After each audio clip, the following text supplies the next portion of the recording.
Hello everyone! In this video, I'm going to show you how to add DoorDash Crimson Card to Apple Wallet.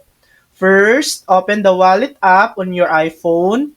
Tap the plus sign in the top right corner. Choose debit or credit card from the list. If you see a list of banks or cards, scroll down and tap Add a different card. Tap Continue. You can either scan your Crimson card or iPhone's camera or choose to enter the details manually. Enter the card holder's name and card number. Tap Next and follow the on-screen prompts to complete the setup. And that's it. You've now successfully added your DoorDash Crimson card to Apple Wallet. Thanks for watching! If this video helped you, please like and subscribe for more helpful tutorials.